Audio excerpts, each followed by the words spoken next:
So you have the opportunity to buy some great deals from baby boomers looking to retire. And all that was very true. We bought our first mobile home park, and that single investment we bought from a baby boomer wanting to retire. In his words, I want to ride off into the sunset. So he did a seller finance deal with me. So he carried the note on this, but he literally said, I'm looking for a buyer that will just pay me. I'll have money show up every month and I can just ride off into the sunset. And so I remember That's using that with awesome. him when he was debating between who he's going to sell it to. And I'm like, I'm your guy. I will help you ride off into the sunset. But that whole situation was great because that one investment literally retired my wife. You know, one of the perks of having a podcast is that I get to talk to people way more successful than me on the daily. And it's amazing, not only the things I get to learn, but the relationships that have come out of this. Like, if I have a question about real estate, I got a guy for that. If I have a question about valuations and venture capital fundraising, there's a gal for that. PPC marketing, staffing, manufacturing, ghostwriting, running laundromats, call centers, newsletters, general contractors, architects. Like, I have guys and gals for all of those things. I've created my own little mastermind of individuals that I can learn from on a daily, weekly, monthly basis. And I know that there are masterminds people pay for because there's value in that. There's value in learning from others and people 10 years ahead of you, learning their tax strategies, learning landmines that they've avoided, getting advice on deal structuring. It's incredibly valuable. But could you imagine paying $500,000 a year on a mastermind? Well, welcome to Nickonomics. This is the show for entrepreneurs and entrepreneurs who are curious to learn how other businesses work. My name is Nicholas Haluski, and I'm an entrepreneur with multiple seven-figure exits, and I've owned and operated more than a dozen companies, creating millions of dollars in shareholder value. And on this show, I let my curiosity drive as I get successful entrepreneurs to peel back the curtain and walk me through exactly how their businesses operate.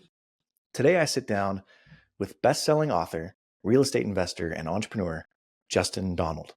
Justin's turned what started as a side hustle into a sprawling 9-figure portfolio of investments with over 1,500 mobile home park pads, dog training companies. He was an early investor in Orange Theory, all the way down to his $55,000 a year mastermind. No, I did not stutter.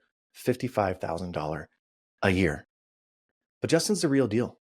And you would never know it if you just met him off the street. He's humble, he's transparent, he's genuine. We talked for an hour at a dinner before either one of us knew what the other person did. And in this episode, you're going to learn what his lifestyle investment philosophy means, how he knew he was ready for entrepreneurship, and why he spends between $300,000 and $500,000 per year on masterminds. One of my favorite episodes, an amazing conversation with Justin. Enjoy.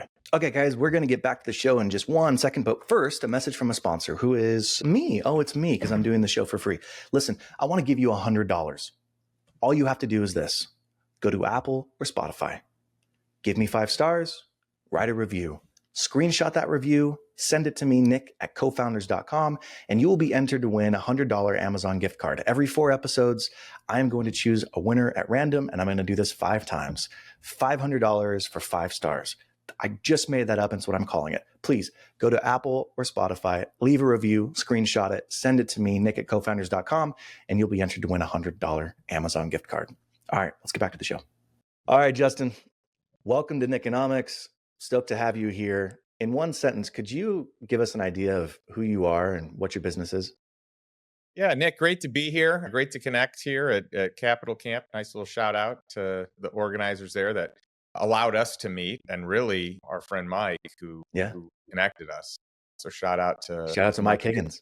Yeah, so I started a company called Lifestyle Investor. It's one of many companies, but this one is like my baby because it was a passion project that I never even thought that it was going to become a for-profit business that ended up becoming my main source of joy from a business standpoint. And so I always tell people I love teaching others how to buy their time back, how to create true financial freedom, to do that by buying assets that produce income. So that way people don't have to work, but they get to work, and they get to work on what they want to, what inspires them, where they're uniquely gifted for the time frame that is best suited for them. And then they can be intentional with their time that they're not working to really pour into the people that matter most.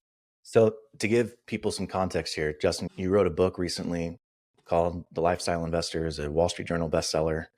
On the speaking circuit, you've had some really cool people on your podcast. I was looking at it, Cody Sanchez, Sam Parr, Noah Kagan, Brandon Turner from Bigger Pockets that this world would know. But then you've also shared the stage with people like, I think, Richard Branson, Sam Zell, Robert Kiyosaki, the OG of Rich Dad, Poor Dad. So you're somebody who's seen in this space as having authority and having accomplished a lot. My question is, how did it start? Where were you as a 25-year-old, and when did you kind of develop this thesis of I want to be an investor? Yeah, I've been blessed with some great friendships and some great mentors over the years. You name some people that are some of my dearest friends and some people that I've learned an immense deal from, just tons of knowledge. So I would say that my first real educator on things that I was most interested in was Robert Kiyosaki. And it's cool that we've gotten a chance to get to know each other and hang out.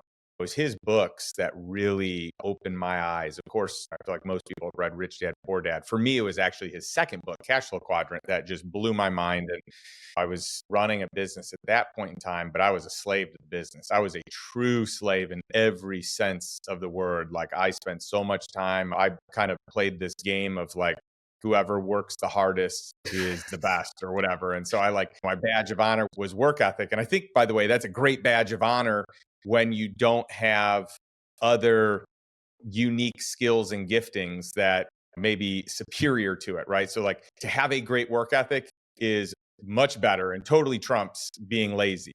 But if you have really good skills, work ethic can actually erode some of those good skills if you don't have time to be thinking sharp, if you don't have time to be pouring in or using those giftings the way that you should. So it's a double-edged sword. It served me until it didn't serve me. And luckily I figured out that I probably need to be smarter than not. It's not that I have to work this hard. It's that I need to work really smart and I need to surround myself with the right people. How old were you when you read, did you say the cash flow quadrant? Is that what it's called? Let me back up because I would have read Rich Dad, Poor Dad when I was in college. And then I would have read Cash Flow Quadrant probably the year I graduated. So I would imagine it was 2002 or 2003. And so you were 22, 23. And when you say you were running a business, was that a business you owned or were you working in the corporate setting? No, well, it's actually an interesting description. It was a business I owned, and I thought that I had more ownership than I really did. It's where I really learned about having equity. So I owned a company that basically was like a recruiting and sales arm for a much bigger company where I owned my LLC, but really didn't own the business. So it was an interesting experience. It was a great experience on many levels where I got a chance to learn and grow and flex my entrepreneurial skills, but having a back office and a fulfillment side of things that could complete the business. So it was running a business, but maybe not a full business. So you're doing that for how long did you serve in those roles? Off and on in that capacity for probably about a decade, a little bit less, some a lot more hands on and more time invested. I remember at the beginning, I was the only person. So I was doing everything. And over time, I built out systems, I hired the right people. And so I got to a point where I was putting in, maybe 20 hours a week to that. And I had time for a side hustle. And I started doing, Oh, a few other things like real estate on the side. And really, that's where everything took off. It was like I figured out how to create enough systems to pull myself out to buy some time back. And then I took the profits and started investing them in mobile home parks very early on. why mobile home parks? Why was that the first thing you started doing? Technically, I got into single family homes and or like condos, just like first when I got into this, it wasn't as a rental. I bought my own place, turned it into a rental. Then we were looking to scale some single family homes and just realized that model was a lot more time intensive, labor intensive, capital intensive than what scale. It takes a lot of scale to get it to where we wanted. And so I had some mentors and some friends both that were in this space and they said, hey, you should really learn this niche because it's less work. It's mobile home parks are less consolidated than any other real estate asset class. So you have the opportunity to buy some great deals from baby boomers looking to retire. And all that was very true. We bought our first mobile home park. And that single investment we bought from a baby boomer wanting to retire. In his words, I want to ride off into the sunset. So he did a seller finance deal with me. So he carried the note on this, but he literally said, I'm looking for a buyer that will just pay me. I'll have money show up every month and I can just ride off into the sunset. And so I remember That's using that with awesome. him when he was debating between who he's going to sell it to. And I'm like, I'm your guy. I will help you ride off into the sunset. But that whole situation was great because that one investment literally retired my wife. That produced enough cash flow that my wife, as a teacher, it was within $1,000. She was just able to retire What year was that? 15-ish years ago. All right, 2010, 2009. Yeah. Right at the bottom of like the real estate market after the great financial crisis. You started buying mobile home parks. I'm curious because you were running businesses. Most people, at least from my perspective, when I was doing it, I was running businesses and I decided I want to buy a business because I'm tired of working for somebody else. You, however, were taking that cash flow and funneling it into real estate. Why? Well, the reason primarily was that I thought it would be less work to do that than to run a business, to buy another business. Now, the reality is it probably just all depends. It depends on the business, it depends on the real estate, it depends on scale, it depends on infrastructure systems, all that. But today I've done both and I can tell you the pros and cons to each of them. But at that time, I felt like that was the better move. It was less time for more return. And I do believe that was accurate. I've figured out today how to be a better buyer of businesses where I'm not buying a job. That's what you got to be the most careful of, that you can buy a business that has the ability to afford an operator and that you have the ability to hire a great operator to actually run it. So I've done that well and I've done that poorly. Luckily, I did it poorly first so I could figure out how to do it well later. But otherwise, you truly are buying a job. Like you think you're buying a business, you think you're making a great investment, and it's just a total time and energy suck. And then it may not actually make you money. When did you invest in your first business? Outside of the primary one that kind of got me going, I started a marketing, well, really, it's more like a consulting recruiting company. And that one, again, was a start. The first one that I bought was, let's see, we got into some franchises early, bought a dog training company. That as a one off was probably the best single one off we ever bought. Basically an 11x. Between 2002 and 2012, we'll call it, you had your primary thing that you had equity in, but then you were investing in real estate. Correct. And the first kind of investment that you made outside of the real estate in your primary thing was kind of what year? Let's see. Outside of real estate, yeah. Well, we did real estate for quite some time. So we probably did real estate for a good 7 or 8 years before we ever invested in any businesses. Wow. So we built up quite the business there and built teams and infrastructure on that. So that kind of became the real estate holdings, and that real estate arm became a pretty big business in itself. We're today the top 75 owner of mobile home parks. We've never raised money. So my wife and I are the only equity partners or holders in that. So that business has actually grown pretty big, and it's one of our biggest businesses. And how many parks do you own? Like, or how many pads? How would you measure the size of that business? Yeah, around 1,500 pads. It's about 20 parks. And we just did that one park at a time over Yeah. the last 15 years. And it just added up. And our goal wasn't necessarily to like acquire so many. We just had a great system and great people in place and kept getting good deals. And we bought a bunch of other real estate at the same time. We got into multifamily, we got into self-storage, industrial.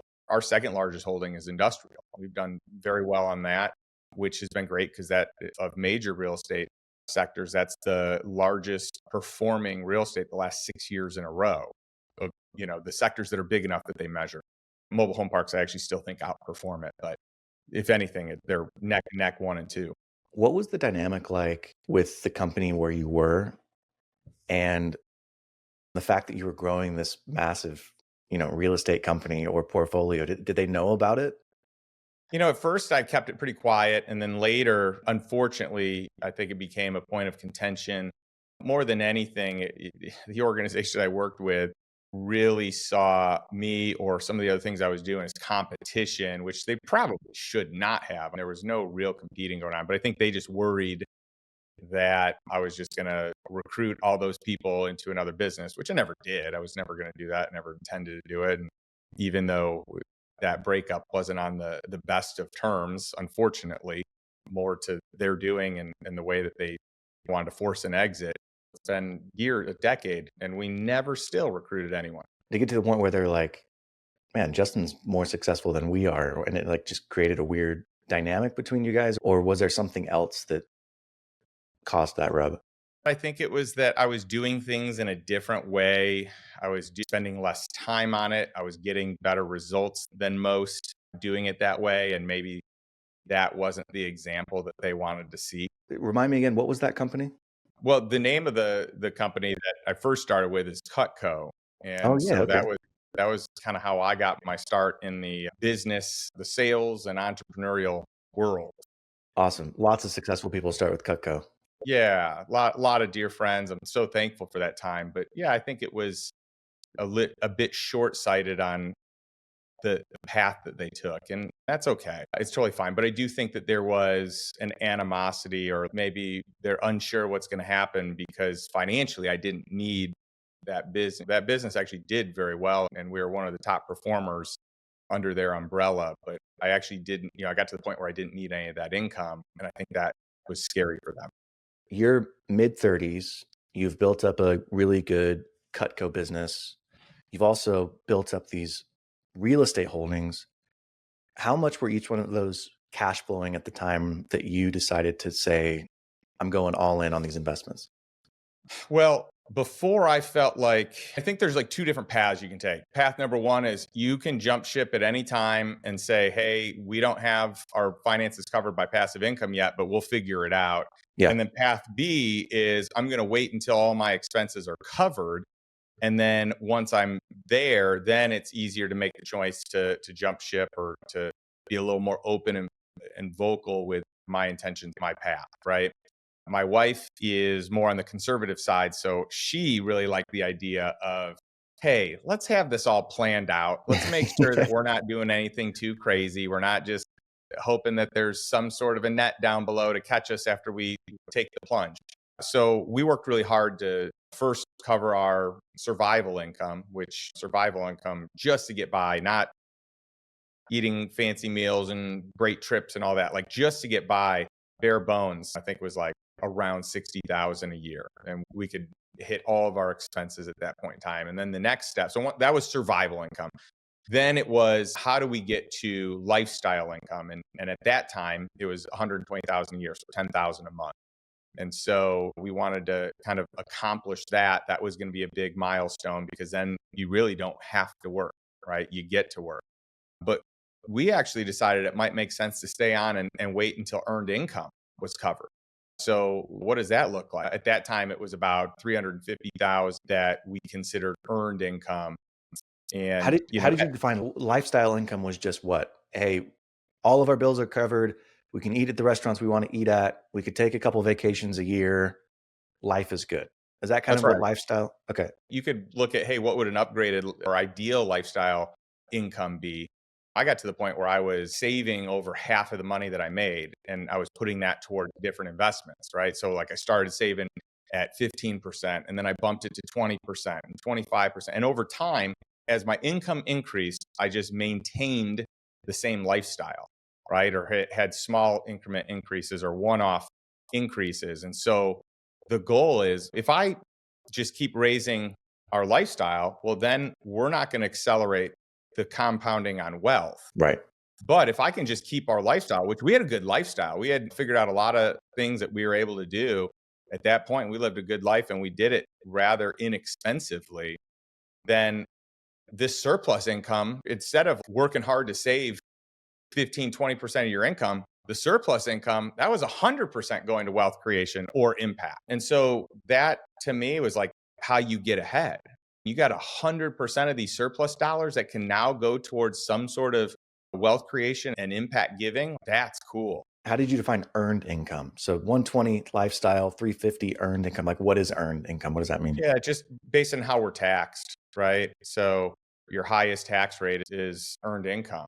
And so what are you actually being taxed on? There are unique tax strategies. Oh, you were just trying to equal what you were making between Cutco and the investments. Okay, now I get it. Sorry, that's what it's really interesting because a lot of entrepreneurs do this. It's similar, right? They'll start a business. Maybe it's an agency business, or maybe they'll buy a business, and that business becomes their cash cow, their cash flow machine. And they start taking those cash flows and they start placing them other places because they don't need it. They have reached this level where they're like, yeah, I'm good at $120,000 a year, like you're saying. Now we can go buy real estate and put our money into these other places. And that first business really serves as the catalyst for all of these other ventures. You, with your Cutco agency business, effectively were doing that, right? Like you're generating really good income and then you're just putting it in other places that is creating wealth, but also has this passive income effect on it. Did you know you were doing that? Or has it only been looking back that you're like, oh yeah, that's an interesting strategy that I had? Yeah, in the moment, I definitely knew I was doing it because I had read enough books and had enough mentors. That was what they said. Like, hey, how do you get your passive income to equal what it costs you to live? I just had been doing that ever since I read that. Ever since I started learning about that concept, I was like, that's brilliant. Why am I slaving away here and, not doing anything to replace this? Why am I putting this in the stock market and I don't get the utility today of that? But it's not that I'm negative on the stock market. I look at what the wealthiest people in the world invest their money in. And if you take a look at the wealthiest people, family offices here in the US, you'll see that they only put about 15 to 25% of their net worth in the stock market. At that time, I was putting 100% of my net worth into the stock market. And that just wasn't a good equation. And I also just felt like I didn't want to be in a system where people were making money when I didn't make money, which was happening at that time. You bring up something interesting where the majority of people put their money in the stock market because that's kind of the only vehicle that's available to them. A lot of these private investments, private equity in particular, most people, unless they're an accredited investor, they don't have access to those types of investments. So they can't put their money there. But one area that everybody has access to is real estate. And so it just seems like you're like, okay, well, if I can't go the VC or if I can't go private equity, I'll start in real estate. You built up your nut there and then you started shifting into these private investments. That's what it sounds like. Is that right? That's totally it. And the same thing is true. Once we were able to make that transition on the real estate side, every additional park that we bought was just more surplus income, right? So it's more money that could just be compounded. And for us, we didn't feel like we needed to upgrade our lifestyle. We loved our life. We felt like we were living a good life. So it wasn't like we needed to buy more toys. It wasn't like, hey, let's buy another home. Let's buy a boat. Let's buy it. Like we just, that wasn't our thing. We wanted to spend some money on experiences. That to us is like the best use of capital is experiences and relationships. And then from there, we'll let the rest of it be growth, net worth growth and impact related. So I think I read it was in 2017 that you ended up going full time, or maybe you're 37 when you ended up going full Yeah, I time was there. 37. Yep. Okay. I definitely could have sooner, but again, the plan was how do I make sure that my wife feels good about the transition and, knowing that we had everything covered, life wouldn't change whether I worked or I didn't work. I think that was a very comforting thing for her and she was on board, I was on board. So we waited probably longer than we needed to and we probably had our survival income covered a couple years before that. Probably when I was 35, I really didn't need to be working because everything was covered, but in those 2 years, I also set up a bunch more systems. I also worked a lot less in that primary business that was generating income. And I figured out how to keep it making just as much, if not more income with significantly less time. So then I started pouring into other resources. I started pouring into real estate. I started pouring into mentorship. Who can I be around? What are the peer Oh my groups that I gosh. should be in?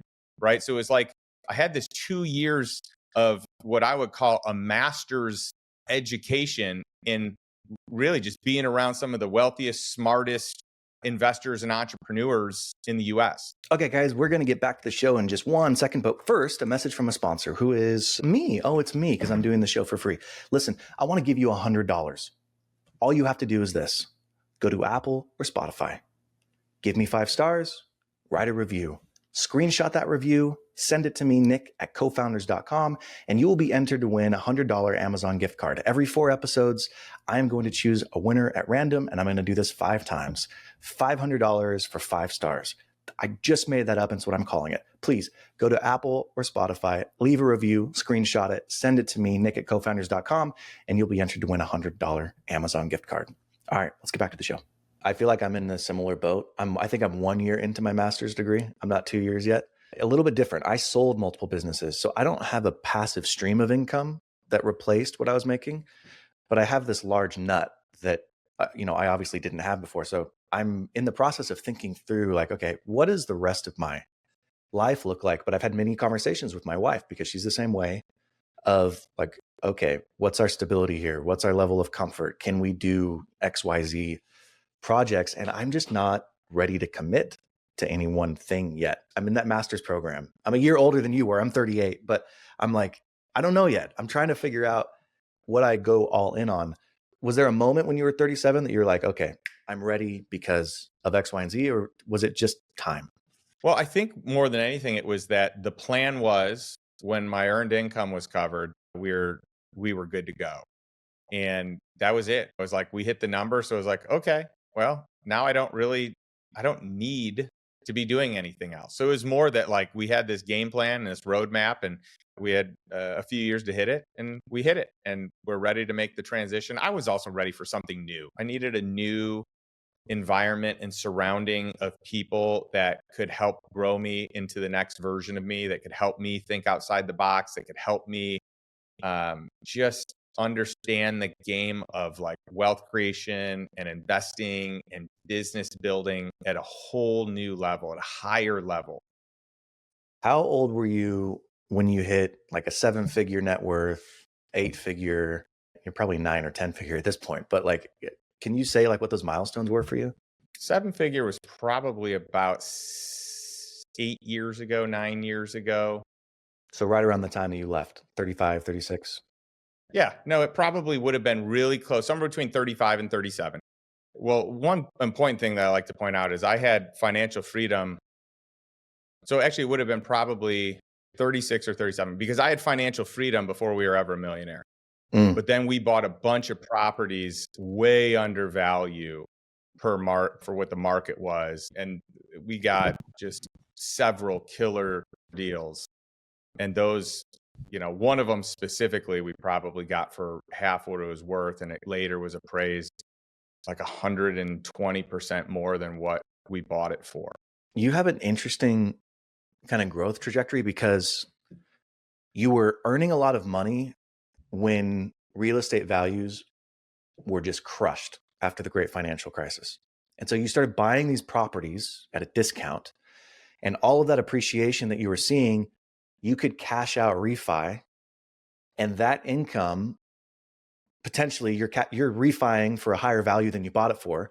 That income is not taxable, and you could put that back into real estate. So you had like this flywheel compounding effect that was really special for those 12 years post great financial crisis.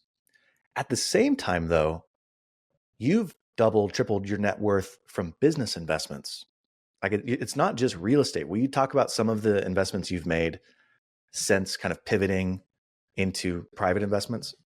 Yeah, sure. And really, it's interesting because it took a long time to become a millionaire, but I was financially free first. So I actually recognized, I thought I needed to be a millionaire. I don't even need to be a millionaire, because all I wanted was financial freedom. Right. But it took me way longer to become a millionaire than it did to become a decamillionaire. So that 1 to 10 went actually really fast, because we were able to cash out refi. Exactly Right. what you said. Bought a bunch of properties. From 10 to 100 plus was also a quicker transition, but we had other money. And this is where some of the businesses come into play. So I started a single family home maintenance company with a couple of friends, and that really took off. What was that called?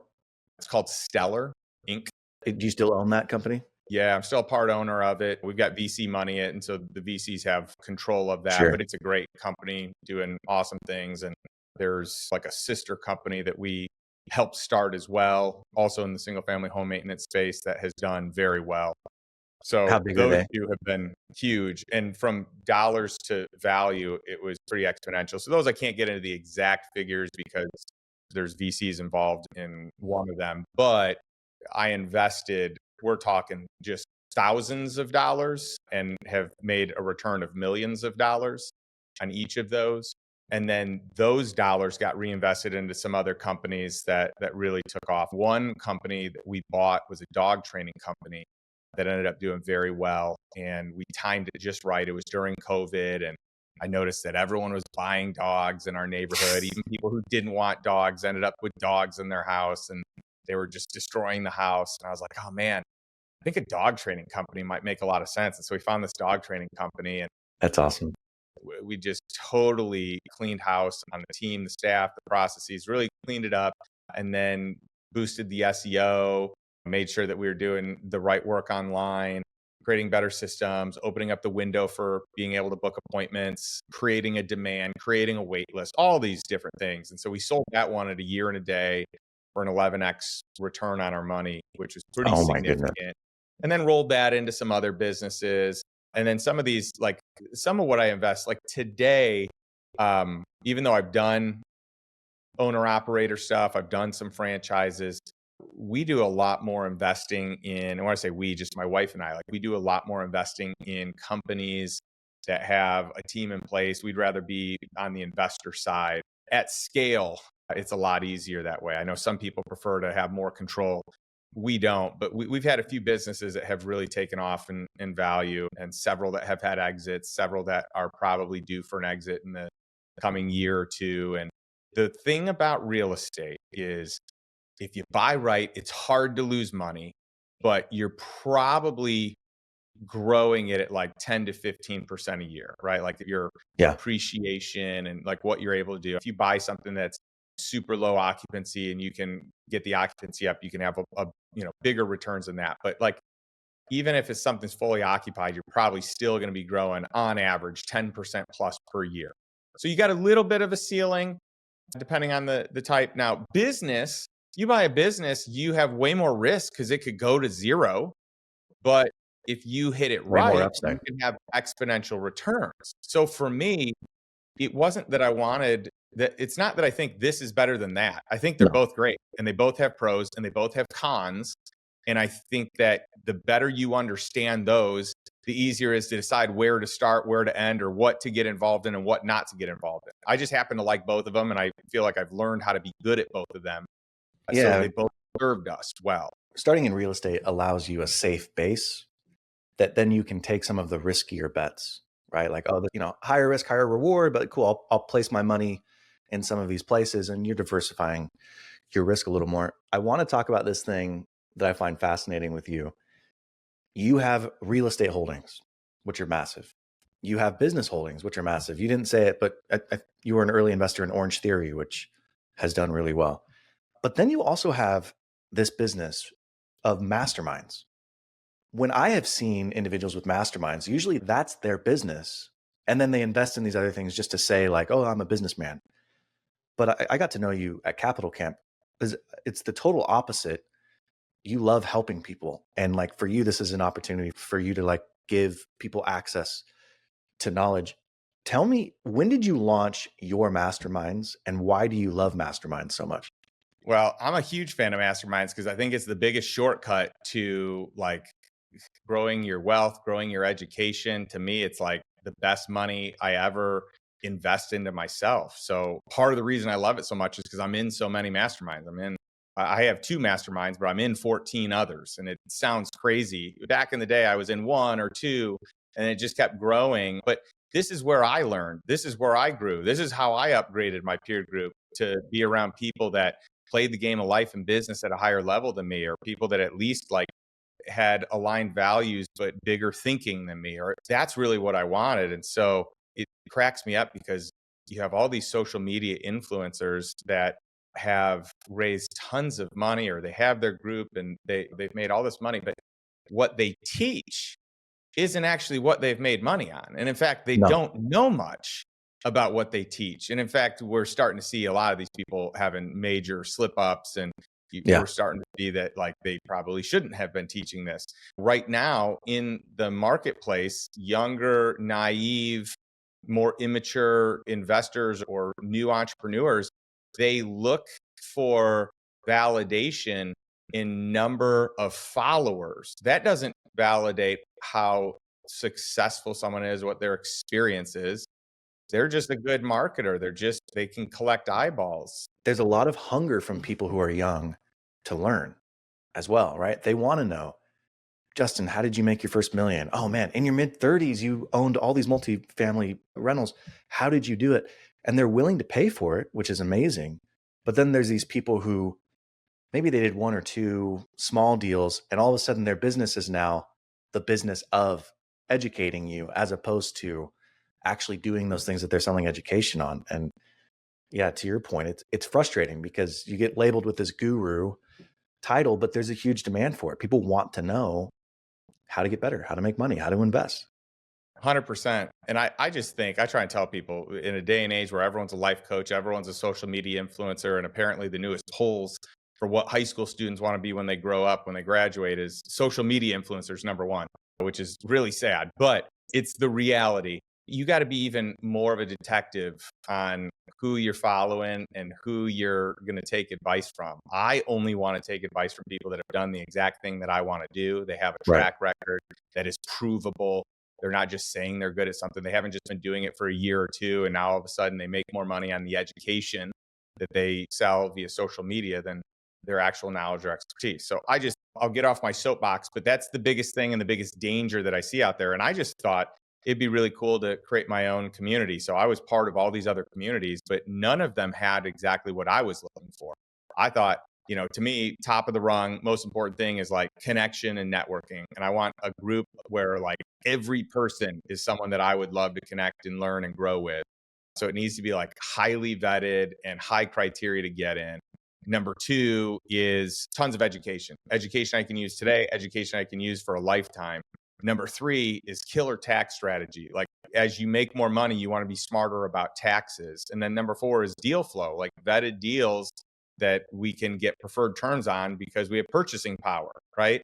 But no one had a group like that. So I was like, well, what if I just build my own? And I created on those foundations. Those become the pillars of our community. So that's, 5 years ago, we started Lifestyle Investor. So the book came out, the podcast, and the mastermind literally all came out at the same time. The mastermind came out a little before the book, which a lot of people don't know. And then the book came out, and then the podcast came out, and they're all just weeks from each other. I never thought the book was going to be such a huge hit. Like I just put it out and thought if I had a few people that bought it, that'd be cool. I didn't have a social media following then. I didn't have a big network. I didn't have a big email list. I was really rather invisible on social media because I just don't really care for social media. I don't do a whole lot on it. And that book ended up becoming number one Wall Street Journal bestseller and USA Today bestseller. And as of last year, January, a top 1% of all books ever sold by volume, which is pretty cool. And all the proceeds go to human trafficking. So this book is, we've donated hundreds of thousands of dollars on behalf of this book alone, which is cool.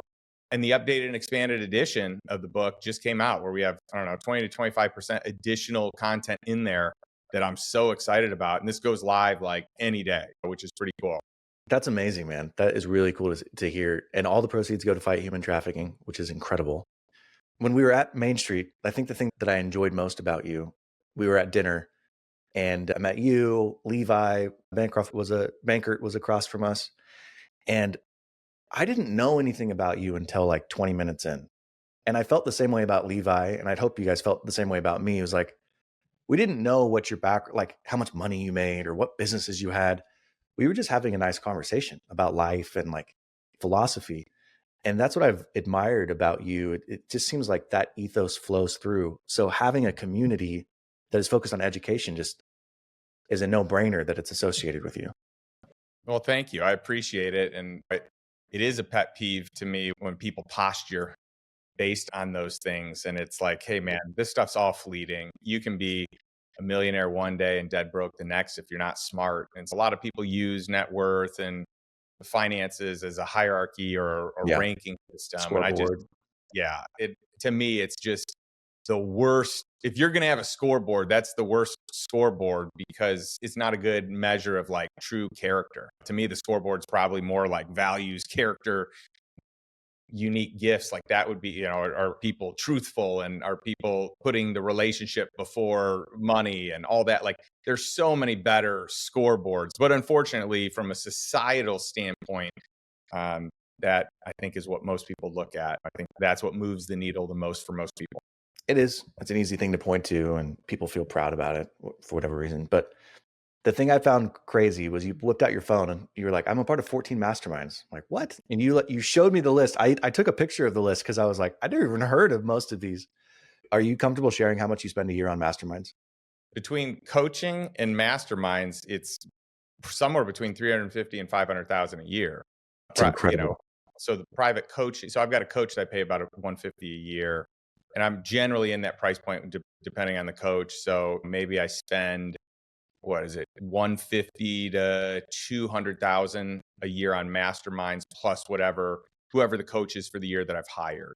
But for you, it's a no-brainer. Like that's what, as we were talking, you're like, yeah, I get way more value than I put into it. What is it for you that you've mentioned some of the things, but like, what is it for you specifically about masterminds that's so powerful? Well, I think if you're looking at it linearly, and a lot of people do, they say, "Hey, I put in for your mastermind, like lifestyle investors, 55K. So I need to get a return of 55K in year one." Like that's a very linear look at it. And though a lot of people do, I do think that's a bad way to look at it. Like, for example, what if you join and you save over 55K in taxes year one, but that same strategy allows you to save over 55K in year two, year three, year four, year five? Like, and that's just one example. But for me, I like to look at it more abstractly, where maybe some of the things I learn or some of the relationships that I make in these masterminds, maybe they aren't, the fruit isn't produced year one, it's in year three. Like that's when an idea actually lands or hits, or a relationship that I met and nurtured actually sparks and blossoms into a cool partnership. Do you have any stories Maybe, from that? I mean, tons. Yeah. There's so many where, like, it's funny. There are some deals that I've done today that I would have never even had the chance at being an investor in these deals had I not created a relationship. I mean, we got one Mm. group that I invest with. I got to be careful not to mention their names, but think about, so this group invests only family office money, and they invest with the biggest family offices out there. And they typically do deals 100% with that family office, right? So no one else is involved per deal. People who are listening, a family office, will you just explain that really quickly? Yeah, family office would be an organization that's built around someone that is wealthy enough to have a team and a staff that can do everything for them, manage their finances, do their investments, handle their estate, all that sort of thing. So some people get so wealthy that they hire an office, a CFO, they hire a chief operating officer, and they literally manage the family's money. These are 100 millionaires, billionaires that we're talking about here. So that's a family office. So you've built a relationship with one family office that, go ahead. Sorry, I cut you off. One investment group that they invest for the Ford family, they invest for the Musk family, they invest for the Bezos family, they invest for, like, you name it, like this group does the work. And somehow I have been able to create a relationship to get in on investments with this group, and That's incredible. alongside some of these families, right? So it's, that to me is, that's like a return that you can't even, like, how can I actually draw a return on that, right? Like how can I actually say the money I spent, like, just to get access to these deals and to have repeat deals, and now I've done several deals with this group, but like just access alone is worth it. Not to mention these have been really good returns, and Yeah. there's a lot more deals in the pipeline, and it's just another level. So like I've made my money back like 100-fold on just one connection. That one connection covers all the masterminds I've ever done every year for all my life. What would you say to somebody young or who doesn't have the money to join a mastermind? Like or maybe they think they don't have the money to join the mastermind. Like what advice would you give to them? You got to get clear on what you have to invest in yourself and what you don't. I think you should always be investing in yourself. So whether it's at the level, I mean, most masterminds are going to be somewhere between 100, let's call it $10,000 to $100,000. That's where most of them are going to fall. And I would actually say the majority are probably going to be in the 15 to $40,000, $15,000 to $50,000 price range. Okay. That's going to be very common across the board. All right. So do you have the ability to afford that? If you do, you should, but you should do your homework, do your research, and find the one where you can get a return on that investment sooner than later. If you don't, that's okay. Save up to the point that you can, but don't cop out and not learn. Like now it's like podcasts and books and taking people out to coffees and picking their brain. Like, be intentional. For 20 plus years, I have taken someone smarter than me in some area of life, someone that I wanted to learn from, to coffee, lunch, breakfast, or dinner at least one time a week. I mean, I've even done this on vacation, by the way, but at least one time a week for 20 plus years. So the compounding effect that I've gotten on just that education, those relationships is profound. So before I had the ability to start a mastermind, I just created my own even early on. When I first started learning, podcasts didn't even exist, right? So what a great resource. I'm still all over those, but I'd be all over those as a youngster, and books and just anyone that's playing the game of life at a higher level. I'm a big fan of just accumulating good people. And those are masterminds as well, right? And just finding people who they're also striving to be successful. They're trying to get to that next level. Somebody who's kind of in the same boat as you. Hey, let's do this together. It doesn't necessarily mean $50,000 a year to have access to that, but finding other individuals that you can share the wins and the losses with is just really, really valuable. But maybe just make a budget. Maybe just say, hey, this is how much I'd like to invest in myself this year. And then find whatever serves that best, right? Because when you were in college, most people went to college, you're probably investing 10 to 20,000 a year into your education there. Except now you can actually pinpoint it more accurately to like what you want to do and where you'll actually get a return on your investment. So it's funny, like people all of a sudden become cheap. Like you're the poorest you've ever been in college, yet finding a way to afford 10, 20, 30, 40, $50,000 a year. But then people are like, oh, I can't invest this into myself. Give me a break. But I used to go through that. That's like the scarce mindset that I lived in early on, when my parents and many people around me helped condition me to have this like poor mindset of like, scrimp, save, don't buy that latte from Starbucks, because if you don't do that for 20 years, the extra change compounded at such interest rate means you're a millionaire, whatever. I think you got to live life, and you've got to be willing to invest in yourself and invest in relationships. Amen. I love that recommendation. I totally agree with that. I got some rapid fire questions to end this. Are you ready? Ready. What do you love about investing? It was part of the plan for financial freedom. Then it was that it just became a game, and it was really fun. It was fun to play like Monopoly. And then it's really boring just to do it myself. I really want to help my friends do it. And as my influence and peer group grew, it began to grow beyond just my friends that I wanted to help. It's awesome. What do you hate about it? I hate when deals don't go as planned. I hate a loser deal. I mean, that stinks. By the way, as an investor, it's going to happen. Every investor is going to have a bad deal, lose money like that. The best lessons are going to come from that. But what do I not like? I don't like when groups lie to you. I don't like when groups have bad intentions or don't do as they say they're going to do. Like, that is a big pet peeve of mine. It's one thing if you miss the business plan and you don't hit projections. It's another thing if you don't have your investors' best interests in mind. You're invested in a lot of different industries. You got real estate, but you also have businesses. What industry or business are you either the most jealous of or the most bullish on over the next 10 years? You're going to have to re-ask that one. I froze up. Okay. What business or industry are you the most bullish on over the next 10 years? On the real estate side, anything in probably more of the affordable or blue collar rental. Okay. Second to last question. If you have 2 hours in your day and you can do anything you want, you don't have family responsibilities or work responsibilities, what are you obsessed with right now? What are you spending your mental energy on? If it's just pure recreation, 2-on-2 sand volleyball or pickleball. Really? I mean, I love that.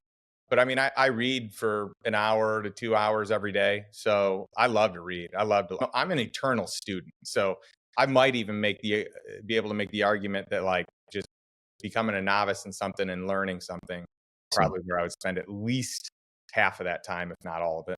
Okay. And if you had to give yourself advice, 27-year-old Justin Donald, what advice would you have given yourself?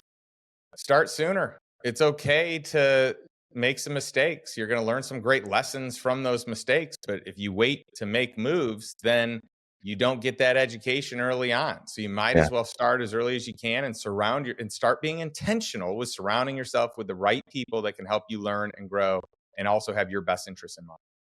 love it. Well, this was a fantastic conversation. Where can people find you? The best place is lifestyleinvestor.com. There's tons of things on there. We've got courses, master classes. I've got all kinds of free content, blog, a podcast, the books there. You can get that on Amazon as well. All the proceeds go to fight human trafficking. And something I'd love to do for your community, we do these strategy calls. We kind of help people figure out, how do I get from point A to point B? And everyone's in a different, unique situation or circumstance. And so our goal is to just help people take one step towards the direction of financial freedom. So we do these $500 strategy sessions. But for your community, I'd love to do them for free. So anyone that listens to this from your Nickonomics Okay. community, we'd love to host a Wow. free strategy session. If you go to lifestyleinvestor.com/consultation, this has been a really big hit amongst the people that have taken the opportunity to talk with our team. That's amazing, man. Okay, so lifestyleinvestor.com/consultation. I'll make a note of that and make sure we drop it in the show notes. That's amazing. I hope people take advantage of that because that's freaking incredible. Me too. This has been awesome. I can't wait to come see you next time I'm in Austin. Have a great summer. Thank you. You do the same. Great to connect as always. Always. We'll talk soon. All right. That's it. Another one for the books. I'm fired up. I don't know what else to say. I hope you found something valuable in that conversation.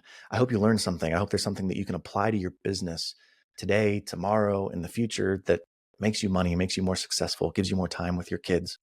If there was something, I'd love to hear about it in the comments below. Give me some feedback. And if you like actionable advice and you want more of this, I write a weekly newsletter that gives insights, tips, and tricks into the world of entrepreneurship. Subscribe in my bio. And if I can help you in any way in your entrepreneurial journey, don't hesitate to reach out to me, nick@cofounders.com. Sorry, Kelly, for more emails. And the last thing is, remember, curiosity is a superpower and you can use it to your advantage. As my mom used to say, there's no such thing as a dumb question, only dumb people. We'll see you next time.